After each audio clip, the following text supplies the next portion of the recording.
그리고 이 관세가 단순한 게 아닌 게 미국의 수입업자들이 일단 관세를 내야 됩니다. 그러면 관세청에다가 세금을 납부해야 되고 이 납부할 수 없는 중소기업, 영세기업 수입업자들이 굉장히 많다라는 거예요. 유통업체들도 있고 운송업체들도 있고 이런 업체들이 부도율이 올라갑니다. 그렇죠. 부도율이 올라가면서 조금 뭐 S&P 500에 포진돼 있는 큰 기업들은 당장은 문제가 안 생기지만 기저에 있는 기업들의 환경이 굉장히 안 좋아지면서 전체적으로 하이힐드 스프레드가 올라간다든지 또 고용이 전체적으로 줄어든다든지 네. 이러면서 이제 또 물가가 올라갔기 때문에 소비가 조금 자연스럽게 줄죠. 네. 소비가 줄면 기업들도 해고를 더 많이 할 거고 미국의 내수 기업들이.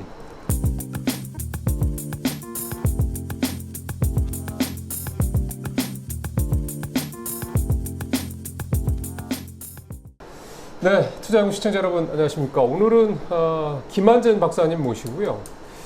요즘에 미국의 국채 시장이 상당히 좀 불안합니다. 이게 혹시 그동안 이제 지난 4월 말에 미중 간의 관세 잠정 합의에 나온 이후에 굉장히 미국 시장도 그렇고 우리 시장도 그렇고 상당히 좀 V자 반등에 가까운 그런 강한 상승을 해 왔는데 이제 다시 또 트럼프 대통령 입에서 관세 얘기가 나오기 시작하면서 또 좀 시장 상황이 조금 꼬여가고 있습니다. 이런 상황에서 국채 시장의 불안한 모습들 조금 진정되긴 했습니다만 이게 일종의 뇌관이 될 건지 아니면 그냥 이번에도 무난하게 또 넘어갈 수 있을지 이런 얘기들을 박사님 통해서 말씀 좀 들어보고 여러분들께서 좀 큰 틀에서 투자 전략 짜시는데 도움이 될 만한 말씀들 들어보도록 하겠습니다. 박사님 어서 오십시오. 네, 안녕하세요. 삼성전자, 애플, 휴대폰에 25% 관세하겠다. 또 유럽에 대해서 50% 관세 6월 1일부터 뭐 이게 조금 뭐 7월로 좀 넘긴다 뭐 이런 얘기도 오늘 나오긴 하던데 어쨌든 관세 얘기가 다시 또 화두가 되고 있어서요. 관세 2라운드가 시작된다 이런 의미로 좀 볼 수 있을까요? 네, 조금 뭐 주춤했던 관세 이슈가 트럼프의 소셜 미디어를 통해서 네. 다시 불거졌는데요. 미중 그 관세 전쟁이 사실 이제 8월 중순까지 휴전 들어갔지 않습니까? 그렇죠. 90일류에니까. 네, 제가 볼 때는 이제 그것도 아마 8월 15일이 이제 그 마감인데 아마도 그때 가서도 한 3개월 또 연장되지 않을까. 네, 그래서 한 11월까지는 뭐 어쨌거나 지금 30%의 관세로 양국이 이제 휴전에 들어갈 가능성이 저는 높다고 보는데요. 연말까지. 그러니까 거의 올해는 뭐 30%로 그렇게 쭉 흘러갈 거다라고 이제 생각을 하는데요. 그야 뭐 8월 중순에 다시 가서 또 봐야 될 거고요. 네. 그러면서 이제 미중 관세가 약간 휴전 모드로 들어가니까 각국의 태도가 조금 바뀌었습니다. 일본도 처음에 이제 뭐 황금 투구 갖고 달려갔던 이시바 총리가 조금 재협상을 다시 해야 된다라는 좀 목소리. 그리고 일본도 뭐 내부 사정이 좀 복잡하잖아요. 농민들도 농산물 수입 뭐 반대 이런 것들도 나오고 있고, 그리고 또 7월에 참여연 선거가 있기 때문에 여러 가지 복잡한 국내 사정상 뭐 그런 것도 있겠지만 사실은 뭐 약간 미중 관세가 살짝 이제 휴전 상태 들어가면서 각국이 보이는 태도는 이건 좀 급할 거 없는데? 라는 이제 약간 뭐 저자세로만 나가는 게 맞나? 뭐 이제 이런 거죠. 중국이 30% 관세인데 중국의 제품에 대한 미국의 관세율이 그러면 펜타닐이 20%잖아요. 그렇죠. 펜타닐이 만약에 빠지면 10%라고요. 똑같은 거예요. 보편관세죠. 그러면 각국이 지금 그 부과받는 10% 플러스 알파, 품목별 뭐 반도체 말씀하셨지만 뭐 휴대폰 25%, 철강, 알루미늄 다 25%잖아요. 이거는 뭐지? 라는 지금 퀘스천이 생긴 거죠. 그렇죠. 그런 시점에 그러니까 한마디로 말씀드려서 각국이 약간 미국에 대들려고 하는 그 표현이 딱 유튜브스럽지만 아주 좋네요. 개기려고 하는. 대들려고 하고. 대들려고 하고. 그런 게 이제 조금 올라가는 시점에서 그 관세에 대한 텐션이 전반적으로 약해지는 시점에서 트럼프가 치고 나온 거죠. 그게 또 전략적인 거네요. 시작판을 딱 보고. 까불지 마세요. 하면서 이제 유럽하고는 이슈가 없었거든요. 네, 사실 그동안 너무 조용했잖아요. 아무런 이슈가 예. 없었는데 벼랑간행했고 6월 1일로 덜컹 얘기하다 보니까 안 되겠는데 해서 이제 7월 9일로 연장한 거고요. 아무튼 이제 유럽이 그 관세에 조금 다시 점화 지역 네. 되면서 지금 휴대폰에 대한 25% 관세가 이제 튀어나온 겁니다. 근데 휴대폰 관세는 이게 단순한 게 아니라 한 달 전인가 한 달 반 전에 그 전자기기로 이제 분류하면서 예. 반도체 관세를 이런 뭐 랩탑이라든지 휴대폰이라든지 이런 거를 이제 반도체 관세로 뭉뚱그렸거든요. 아, 네. 그러니까 이제 애플이 해외에서 만드는 그 휴대폰에 대해서 25% 관세라는 얘기는 곧 반도체에 대한 관세가 언급이 될 거라는 것을 예고하고 있습니다. 아, 그럼 이게 말이 반도체가 안 나와서 그렇지 결국 이제 반도체가 예, 곧 나올 거다. 이 제가 볼 때는 사전적 의미. 그렇습니다. 예, 그래서 어쨌든 우리나라 입장에서는 굉장히 예민한 휴대폰, 그렇죠. 반도체 이 부분이 지금 임박해 있다라고 보는 거고요. 우리 입장에서는 일단 뭐 미국의 얘기를 지금 듣고 있는 입장인데 대통령이 이제 6월 3일 날 어쨌거나 결정이 되면 네. 관세 협정도 좀 속도를 낼 것 같습니다. 네, 그런데 이제 일본과 조금 보조를 맞추지 않을까라고 생각을 하고 있고요. 우리나라는 일본 눈치 보고 일본은 우리나라 눈치 보면서 그러면 둘이 손을 잡을 필요가 있네요. 그런데 이제 잘못 잡으면 안 되죠.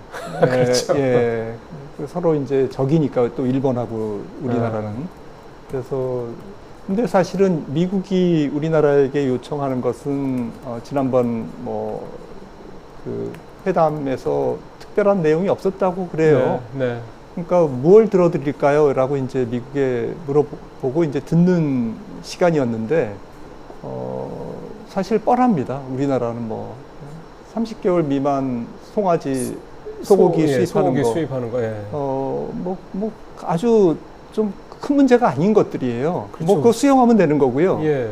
그렇죠. 결국 뭐 국민들이 안 사 먹으면 되긴 하는 거니까. 네, 배기가스 규제 그걸 뭐 비관세 장벽 그거 뭐 없애면 되는 거고 지금도 뭐 그것 때문에 배기가스가 많이 나와서 미국 차를 지금 수입 못한다 아니잖아요. 맞아요. 네. 네, 그러니까 그것도 별 문제 아니고 약가 뭐 이런 부분들 뭐 몇 가지 이슈가 있는데 사실은 뭐 해드릴까요? 라고 얘기했을 때 미국도 우리나라에 특별히 얘기하는 게 없는 거죠. 네, 그런 상태에서 결국에는 이제 계속 좀 협상이 조금 늦어지지 않을까 우리나라도 그렇게 생각을 하고 있고요.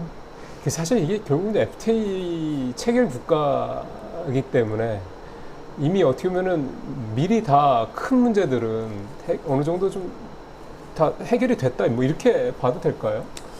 결국에는 뭐 미국이 원하는 것은 대규모 국방제를 사오고 항공기 미국 무기를 사오라 이거죠. 항공기 보잉 항공기를 사오고 그 다음에 콩을 많이 수입하고 뭐 거기에 방점 LNG 그리고 미국이 요구하는 알래스카 LNG 개발. 네, 거기에 참여하고. 네, 그리고 주요 우리나라 기업들이 미국에 조금 중장기적으로 얼마를 투자하겠다라는 확약서. 네. 뭐 이런 정도가 이제 미국이 원하는 거겠죠. 어쨌거나 뭐 좀 브로드하게 봤을 때는 지금 1차적인 관세의 불확실성은 확 내려갔다가 다시 이제 조금 정체기에 들어간 것 같고요. 네.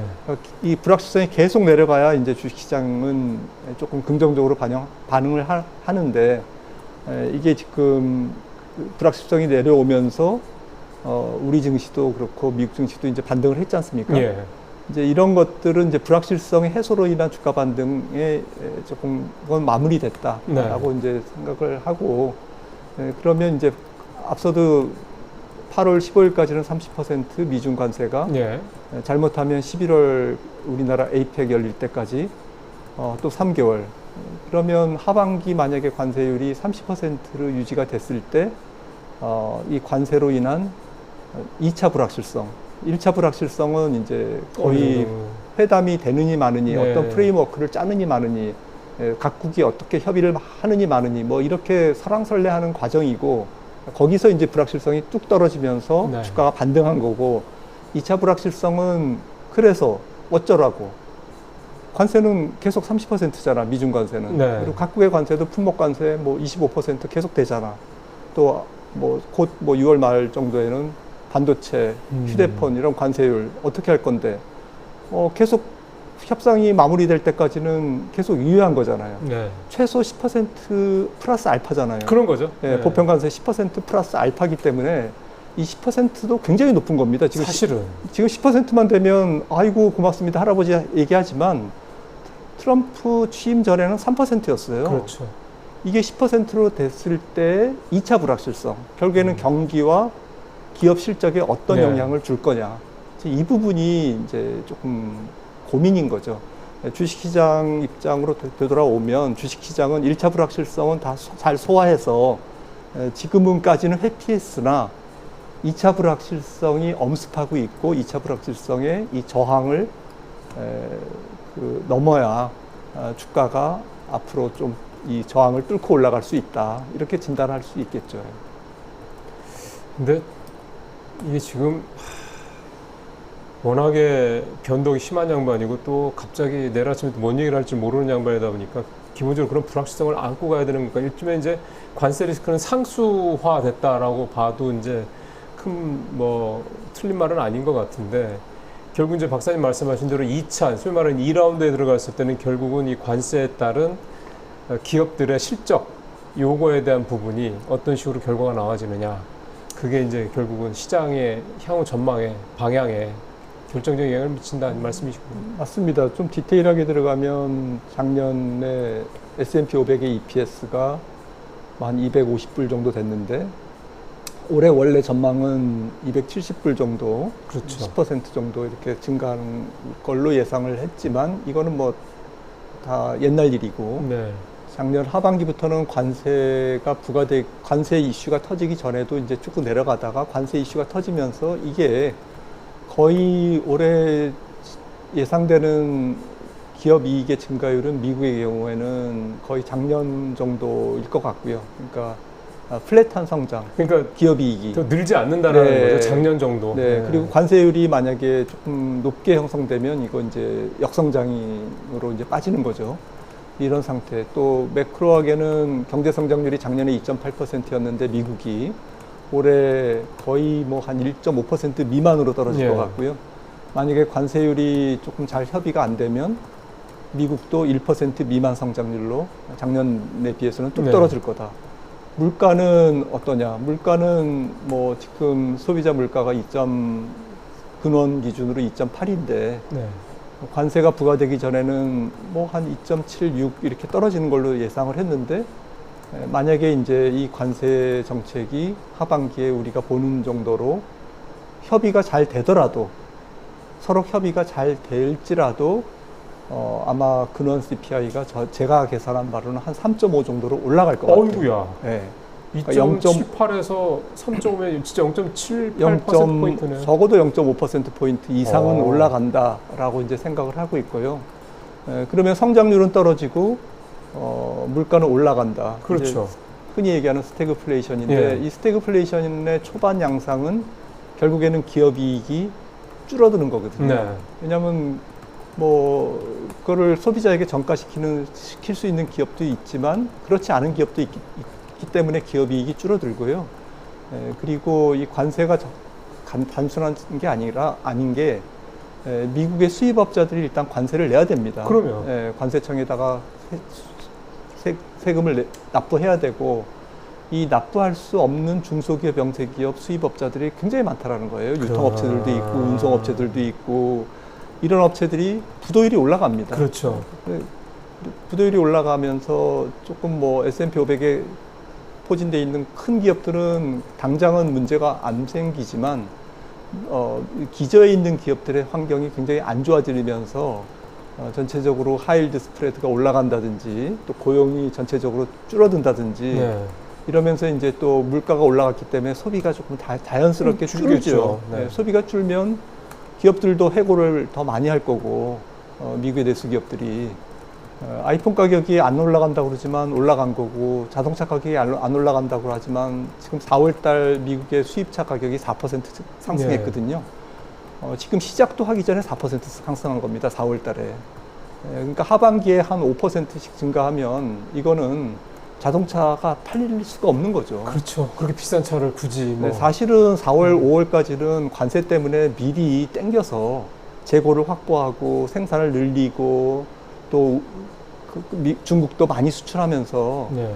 관세 이전에 이제 매출이 는 측면이 있잖아요. 네. 그러니까 관세로 인한 앞서 말씀드린 2차 폭풍은 아직 시작조차 안 했다. 그렇죠. 맞습니다. 그러니까 우리가 받아볼 하반기부터의 매크로 성적표, 기업 실적 성적표는 상당히 조금 거칠게 나올 가능성이 있고, 이게 이제 그런 상황을 주가가 현재 충분히 반영했냐, 그런 악재를. 그렇죠. 예, 그거를 판단해야 되는데, 제가 볼 때는 충분히 반영한 건 아니다라고 네. 생각을 합니다. 그러니까 지금 사실은 리스크가 그 부분인 것 같아요.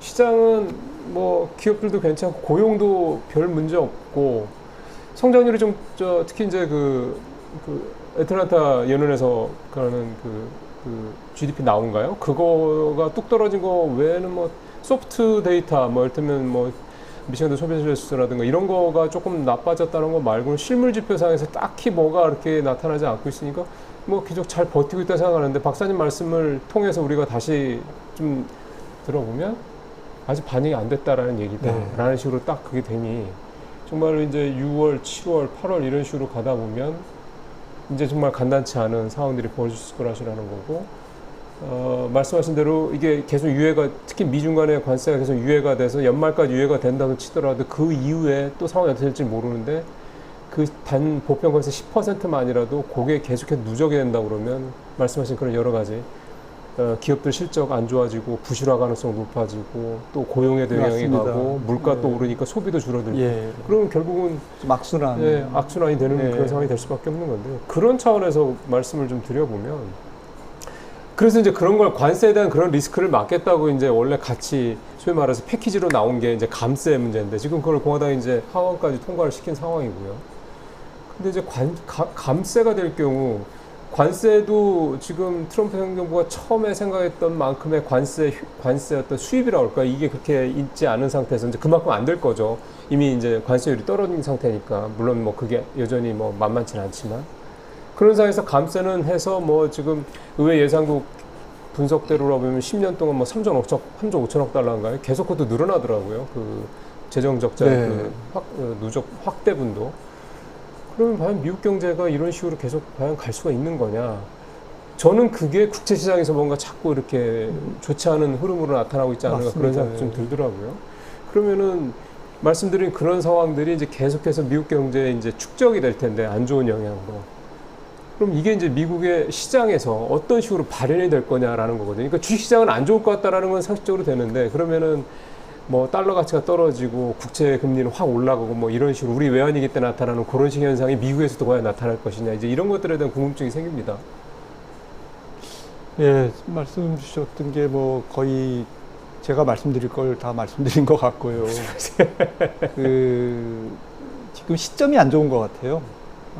그 말씀은 트럼프가 취임하고 이제 앞으로 4년간 미국 경제를 끌어가는 시기가, 네.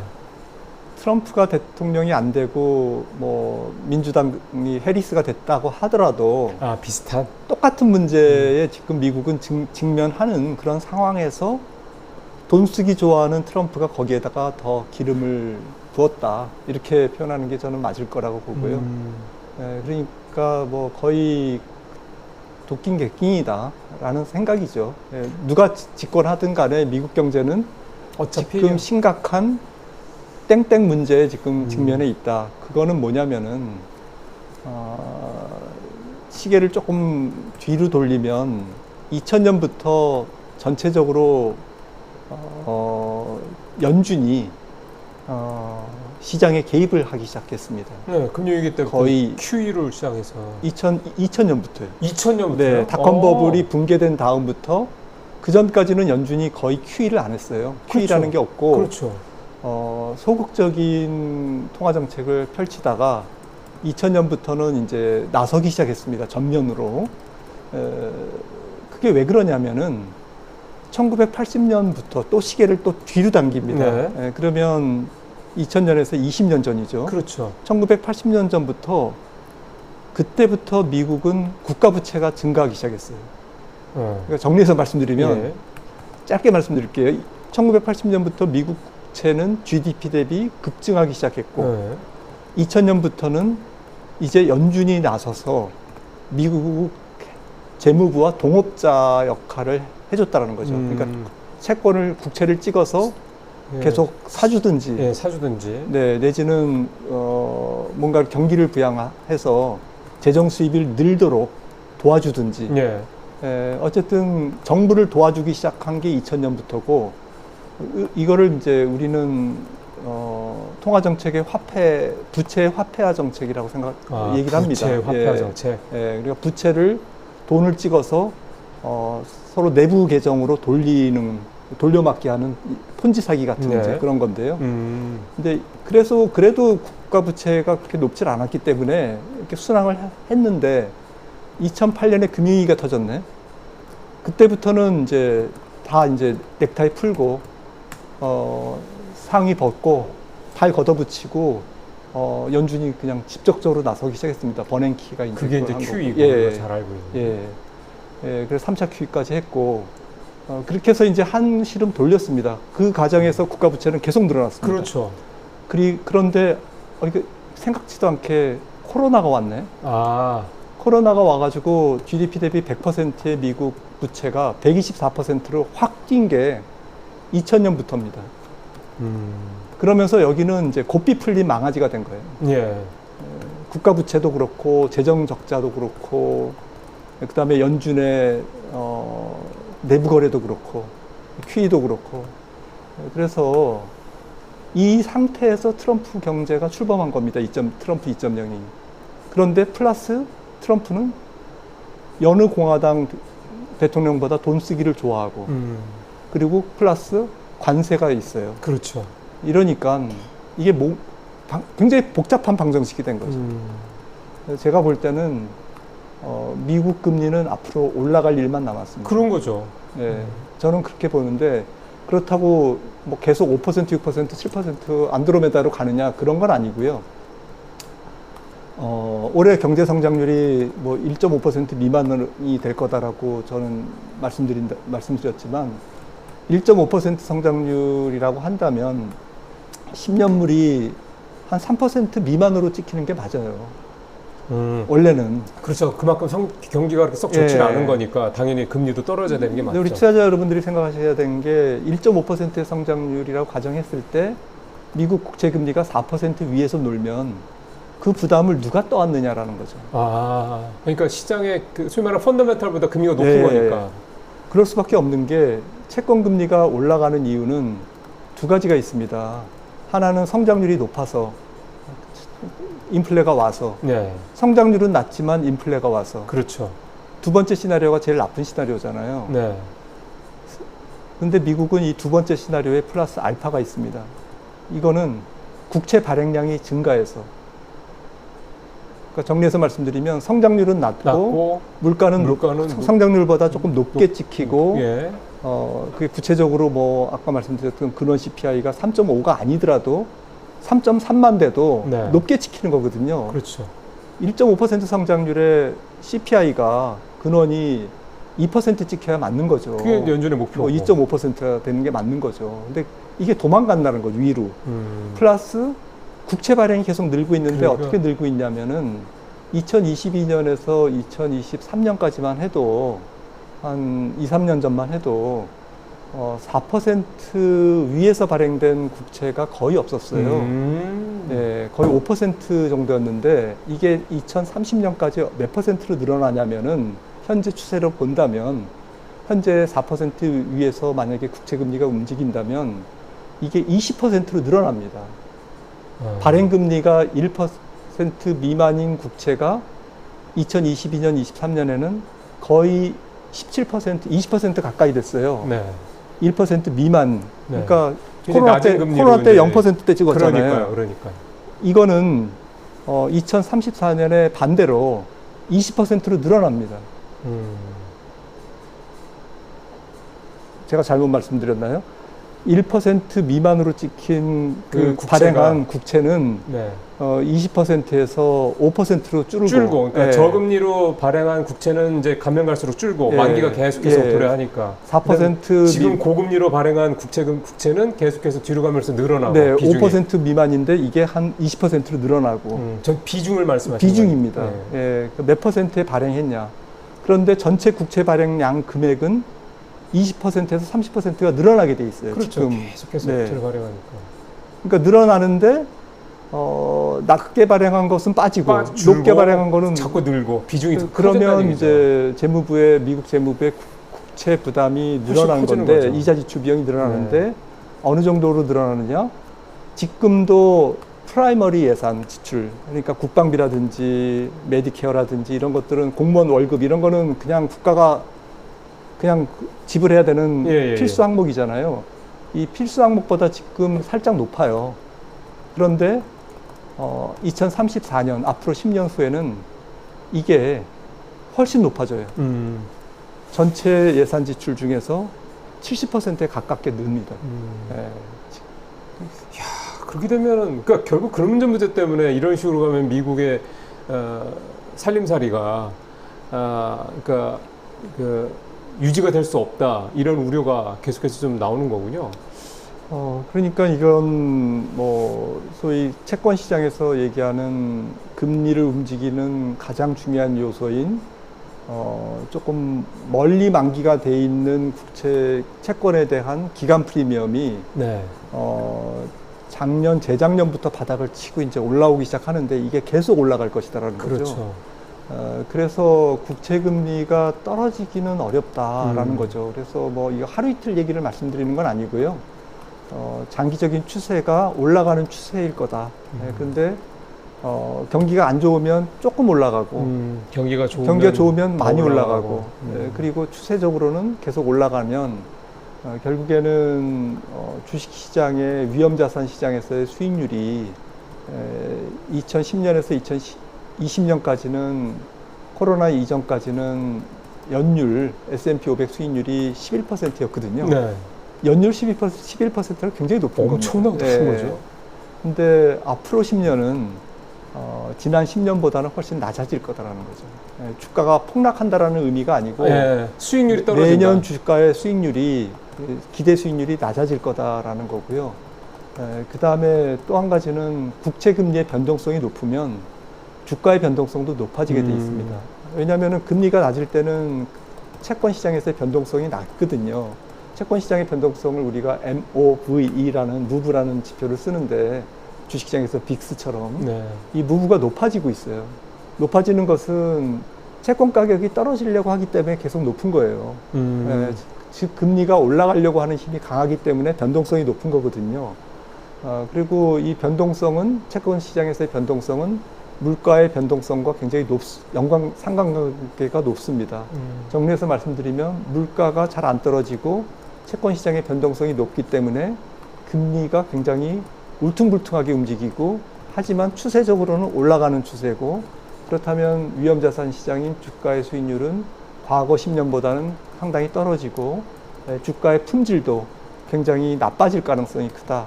주가의 품질이 나빠진다는 것은 잘못 진입하면 굉장히 크게 손실을 보는 구간이 굉장히 많아지고 주가의 변동성이 높으니까요.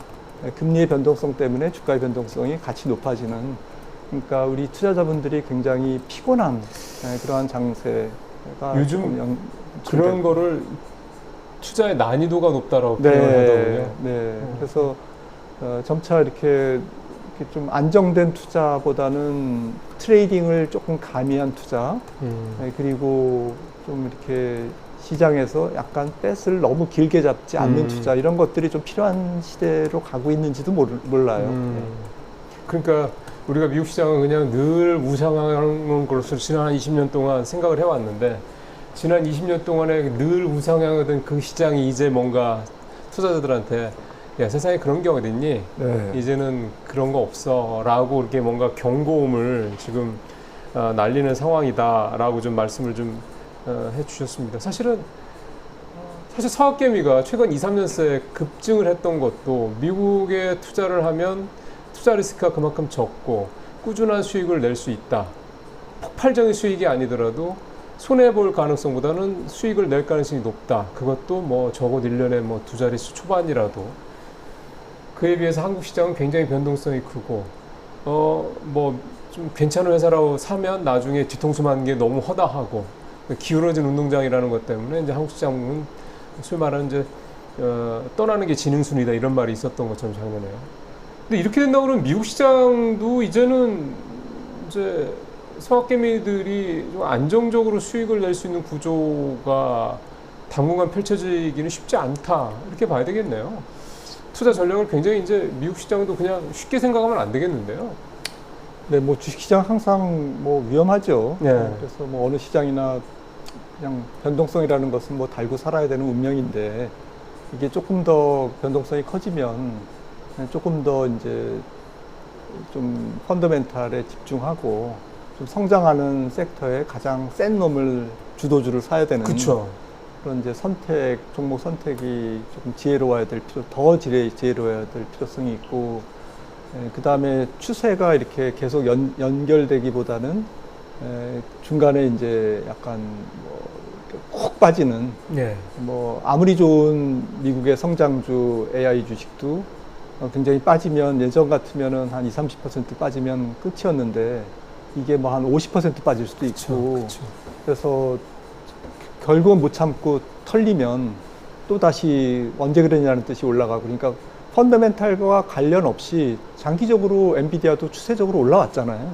그 사이에 얼마나 고비가 있었습니까? 이런 고비들이 이제는 더 많아질 수 있고, 그러니까요. 아무리 성장주고 좀 이렇게 안전성이 있는 펀더멘탈이 우량한 주식이라도 변동성은 이렇게 좀 완전히 전염되는 그런 시장일 가능성이 높다. 저는 채권 시장의 변동성이 높다라는 걸 이제 그렇게 좀 유추해서 생각하고 싶습니다.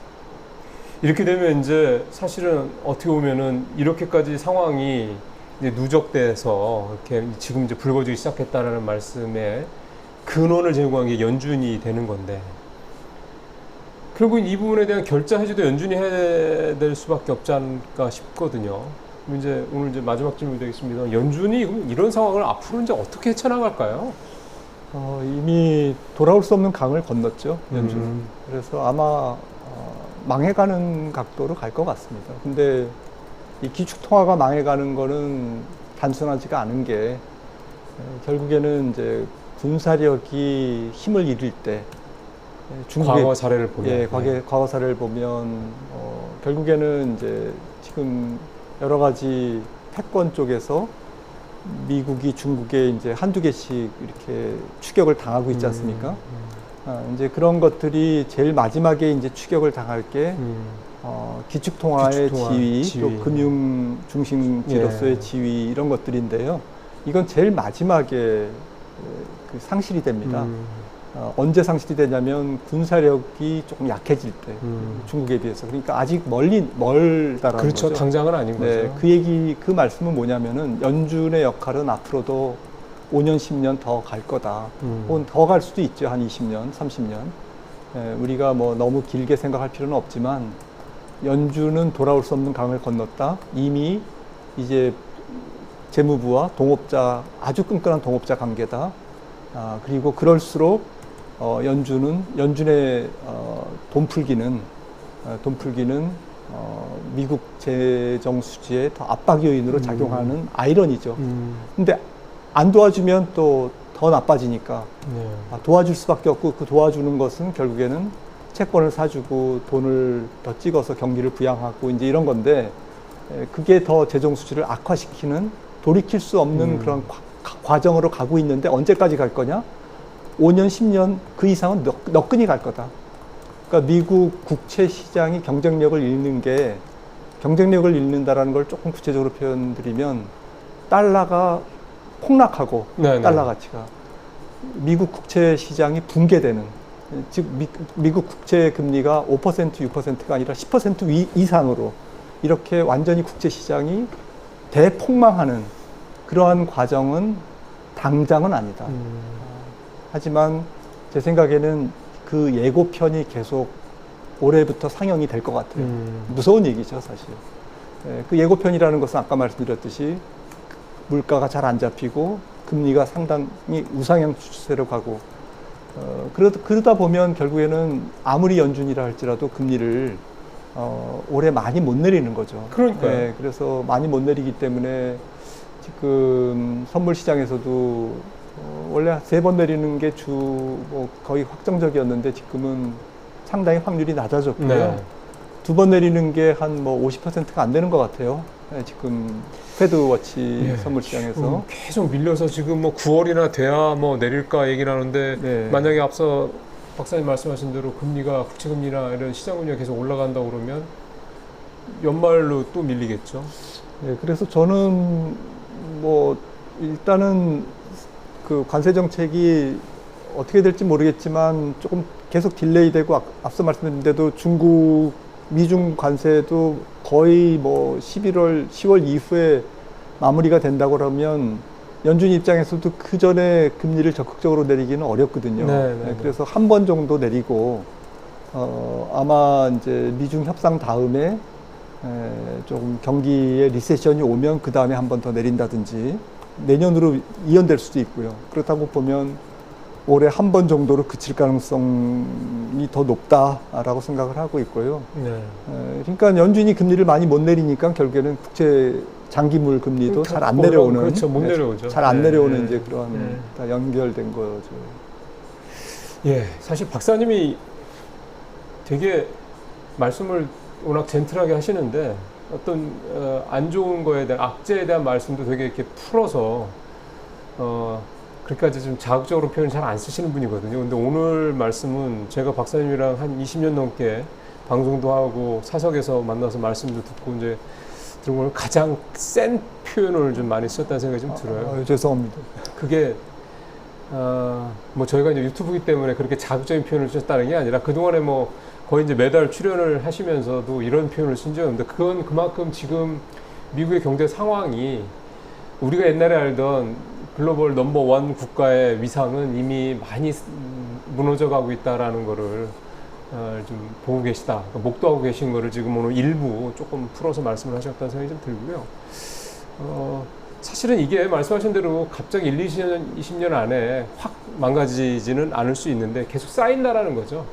레이 달리오가 예전에 본인이 낸 책에서 결국 이제 패권은 중국으로 넘어갈 거다는 얘기를 했었거든요. 그 당시만 해도 되게 이제 레이 달리오 네가 중국에 투자 많이 했으니까 그따구 소리나 하지 이런 식의 비난을 많이 받았는데 지금 오늘 저는 박사님 말씀을 들으면서 레이 달리오 이 브리지워터 어소시에이션 이 설립자죠. 이 양반이 이 얘기가 물론 연도의 차이가 좀 있긴 하겠습니다. 이 양반은 대략 한 2050년 정도 얘기를 했는데 이런 식으로 간다면 2050년 가기 전에 이미 뭐 그런 결과가 올 수도 있다. 소위 말하는 이제 기축통화국으로서의 지위가 상실될 수도 있는, 그러니까 패권이 넘어갈 수 있는 그런 상황이 올 수도 있겠다. 이런 굉장히 뭐 평생 미국만 바라보고 살아왔던 우리 입장에서 봤을 때는 되게 좀 낯설면서도 굉장히 좀 겁이 날 수 있는, 공포를 자아낼 수 있는 그런 표현인 것 같습니다. 근데 시간이 있습니다. 뭐 미국이 또 그 사이에 여러 가지 또 방법을 찾아낼 수 있지 않을까 싶은 생각도 좀 들고요. 결국은 우리의 자생력, 우리의 이제 독자적인 그런 경쟁력을 키우는 게 미국의 어떤 이런 상황이 오더라도 우리가 같이 동반해서 폭망하지 않는 그런 상황이 될 수 있는 유일한 길이지 않을까 생각이 듭니다. 박사님 오늘 말씀 잘 들었습니다. 고맙습니다. 네, 감사합니다.